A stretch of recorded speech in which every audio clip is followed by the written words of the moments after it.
अस्सलामुअलैकुम, मैं हूँ शान से बुशरा खालिद और उम्मीद करती हूँ कि आप लोग बिल्कुल ठीक होंगे। और पाकिस्तान क्रिकेट टीम से जो चीज़ें एक्सपेक्टेड थी, जिन चीज़ों की उम्मीद की जा रही थी, अब तक नतीजा वही आया है। मतलब जब तक पाकिस्तान के जो बॉलर्स थे वो बॉलिंग करवा रहे थे, यूं ही लग रहा था कि मुल्तान की जो विकेट है वो इस तरह की बना दी गई है कि कोई हाईवे है, कोई आप रोड पे मैच करवा रहे हैं, किसी सड़क पे आप मैच करवा रहे हैं, कि वहां पे बॉलर्स को बिल्कुल हेल्प नहीं है मेरे। और पहली इनिंग्स में पाकिस्तान की, और उसके बाद जब इंग्लैंड ने पहली इनिंग्स खेली तो इसी तरह की तनकीद होती रही। लेकिन जैसे ही दूसरी इनिंग्स का आगाज हुआ, पाकिस्तान टीम की बारी आई, बैटिंग आई, तो आप कह लेंगे पर्थ के पिच पे मैच हो रहा है। तो मतलब समझ से बाहर है कि जब पाकिस्तान के बॉलर्स परफॉर्म नहीं करेंगे, अगर आप जब तक नसीम पे, शहीन पे ही आप रिलाय करेंगे, आपके पास और बैकअप पे, या फिर अगर आप किसी और बॉलर को मौका नहीं देंगे, या फिर आप मौका क्या, अगर आप खुद नहीं खिलाना चाहेंगे, तो फिर यही होगा सब। फिर उसके बाद आपकी पिचेस पे, आपकी विकेट पे, आपके मुल्क में होने वाले टेस्ट मैचेस के ऊपर तनकीद की जाएगी। यहां तक कि अब तो पाकिस्तानी जो लोग हैं वो कह रहे हैं कि आईसीसी को चाहिए कि बैन कर दे पाकिस्तान में क्रिकेट। मतलब लोगों का जो है एक इंटरेस्ट ही टेस्ट क्रिकेट से उठ रहा है, क्योंकि लोग चाहते हैं कि हम देखें कि पाकिस्तानी जहाँ पे बैटर्स अगर परफॉर्म कर ही लेते हैं दो तीन, वहां पे कहीं ना कहीं बॉलर्स भी विकेट लेके दें। मतलब पूरे टेस्ट मैच में मुश्किल से अगर 3-4 विकेटें नजर आती हैं तो उस चीज का क्या ही मजा है।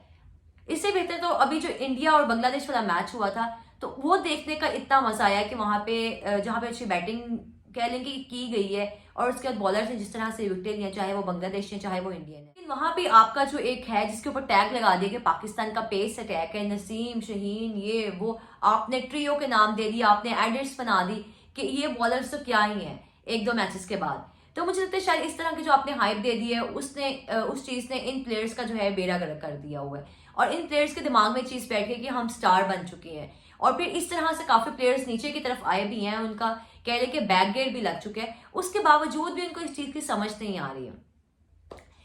तो लेकिन बाकी खैर मैच में बात करेंगे, और जो प्लेयर्स अच्छा परफॉर्म नहीं करे उनको उठा के बाहर फेंकना चाहिए। पहले पाकिस्तान ने दूसरे दिन जब अपनी इनिंग्स का इख्तिताम किया था, 556 रन बनाए थे, और उसके बाद जैसे ही इंग्लैंड के पास लीड आई,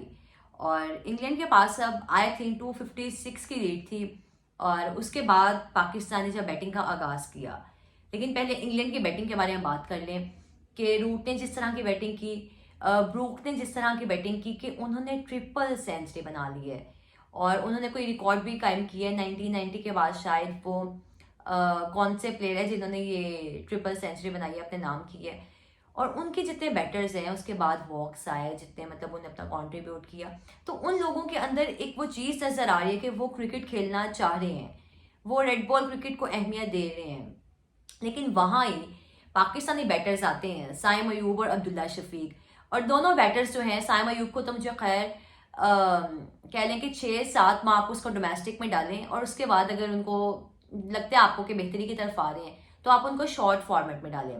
लेकिन अब्दुल्ला शफीक को तो मुझे लगता है बहुत ज़्यादा आराम की ज़रूरत है। पहली बॉल पे जिस तरह की डिलीवरी करवाई है वॉक्स ने, क्या ही खूबसूरत डिलीवरी है। और मैच देखते हुए शायद यही रिएक्शन था कि बॉल होती है और किलियों में जब बॉल लगती है तो सिर्फ ताली के अलावा, या फिर एक कि मतलब वाव के अलावा आपके मुंह से कुछ नहीं निकल सकता, इतनी खूबसूरत वो बॉल थी। लेकिन अगर अब्दुल्ला की बात कर लें कि जो बैटर है, बैट के और पैड के दरमियान इतना फासला आपके, और आप कह लें कि आप एक प्रॉपर बैट है, तो आपको खुद ख्याल करना चाहिए कि आप किस तरह की बैटिंग करें। और पहला बॉल है, आपको पता है कि आपने पहला बॉल रोकना ही रोकना है, क्योंकि आप में वो चीज़ नहीं है कि आप पहली बॉल पे निकल के जाकर शॉट लगा रहे हैं, तो आप पहले बॉल को ही आराम से खेल लें। लेकिन बहुत अजीब चीज़ है, वही बात है कि पाकिस्तान क्रिकेट जब तक अपनी मेंटेलिटी नहीं बदलेगी, अपने दिमाग से, अपने जहन से वो खौफ नहीं निकालेगी, तो तब तक पाकिस्तान क्रिकेट यहाँ स्टैंड करेगी। उसके बाद चाहे आप दुनिया के अच्छे से अच्छे बॉलर को, बैटर को अपनी टीम में शामिल कर लें, कोचेस ले आए आप दुनिया के बेहतरीन, लेकिन आपकी जो क्रिकेट है वो यहाँ तक ही रहेगी, यहाँ तक महदूद रहेगी। अगर बाकी प्लेयर्स की बात कर लें तो रिजवान की बात कर लेते हैं, बाबर की बात कर लें, साउथ शकील की कर लें, साइम अयूब, शान मसूद, जिन्होंने जी पहले इनिंग्स में 150 रन बनाए थे, और एक लंबे अरसे के बाद, मुतशद करियर में उनकी टेस्ट में तो खैर उनकी शायद दूसरी सेंचुरी अगर मैं गलत नहीं हूँ, और एक बहुत लंबे तवील अरसे के बाद उन्होंने इनिंग्स खेली जी 150 की, और वो भी इसीलिए बनाई क्योंकि पहले इनिंग्स से पाकिस्तान अच्छा खेल लेते हैं, लेकिन दूसरी इनिंग्स में जब प्रेशर आपके ऊपर होता है पाकिस्तान का, इतना गंदा एवरेज है इस चीज़ में कि पाकिस्तान टीम जो है 10वें नंबर पे आती है रैंकिंग में। और वहाँ पे शान को देख लें, अगर शान में इतनी कैपेबिलिटी थी, इतनी एबिलिटी थी कि उन्होंने पहले दिन जिस तरह की इनिंग्स खेली तो दूसरे दिन भी आके खेल लेते हैं। और मुझे लगता है शायद शान को वापस काउंटी खेलने आप भेज दें और खुदारा पाकिस्तान क्रिकेट पे आप रहम करें और इस तरह के लोगों को मजीद हिस्सा ना बनाएं क्रिकेट का। और Babar Azam out of form नहीं है, लेकिन क्यों नहीं परफॉर्म करे? अच्छा, उनके बारे में ये कहना चाहूंगी कि शायद वो मेंटली डिस्टर्ब हो चुके इतने टाइम से, जो सब सिनेरियोस बनते रहे, तो बाबर को कुछ आराम करना चाहिए। खुद उनको चाहिए कि वो कहें कि मुझे भी आराम चाहिए। जिस तरह विराट कोहली जब कैप्टेंसी से उतरे थे, कप्तानी उन्होंने छोड़ी थी, तो अगर मैं गलत नहीं हूं तो 1 महीना उनके मुताबिक कि उन्होंने बैट को हाथ नहीं लगाया था। तो आप ब्लॉक हो जाते हैं तो आपको चाहिए कि आप कहीं ना कहीं आराम लें और टीम से आप बाहर नहीं होती। ये चीज़ पाकिस्तानी क्रिकेटर्स को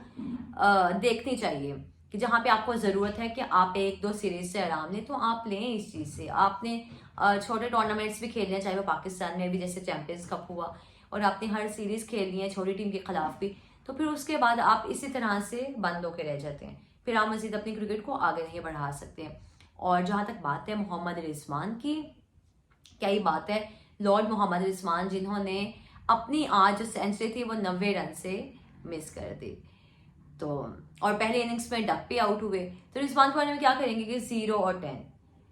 क्या ही बात है, बैटिंग अगर कंडीशंस थी तो वहां पे आपके कोई बैटर चला ही नहीं, आपके वो बैटर्स इनको आप कहते हैं कि कप्तान बना दें रिजवान को जिस तरह से। रिजवान तो बहुत बड़ा प्लेयर है, बिल्कुल बड़े प्लेयर नहीं है। बड़े प्लेयर वो होते हैं जो आपको मेगा इवेंट में जाके मैच जितवा के दे सिंगल हैंडेडली, लेकिन आपके पास एक प्लेयर भी नहीं है रेड बॉल क्रिकेट में इस तरह का। लेकिन हाँ, जो प्लेयर इंटेंट के साथ क्रिकेट खेलते हैं आप उनको रेड बॉल का हिस्सा बनाते नहीं है। आपके मुताबिक वो T20 के और ODI का, क्योंकि आपको इस चीज का आइडिया ही नहीं है कि टेस्ट में भी आपने उन प्लेयर्स को शामिल करना है जो कि तेज क्रिकेट खेलना चाहते हैं। और अब देखते हैं कि पाकिस्तान टीम ने 115 रन जो हैं अभी मुकम्मल करने के बाद फिर लीड की तरफ जाएंगे, लेकिन बहुत कम चांसेस है क्योंकि 6 विकेटें गिर चुकी हैं, 152 रन पाकिस्तान के बन गए हैं। और आगा और आमिर जमाल जो हैं कल के दिन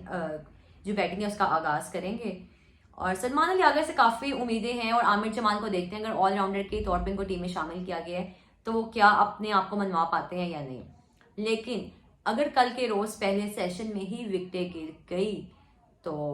उसके बाद आप खुद देख लें कि इंग्लैंड की टीम है, उन्होंने तो मैच जीतना ही जीतना है, चाहे उनको 50 गेंदों के ऊपर 100 रन बनाने पड़ते हैं तो वो आप मैच जीतेंगे, उन्होंने रिजल्ट निकालना ही निकालना है। बाकी उम्मीद करते हैं कि पाकिस्तान टीम जो है कुछ ना कुछ कर ले, नहीं तो कुछ मौत ही हो जाए और कोई इज्जत वकार पाकिस्तान का बच जाए। बाकी इसी के साथ मुझे भी इजाज़त दीजिए, अपना बहुत सारा ख्याल रखिएगा। अल्लाह हाफिज़।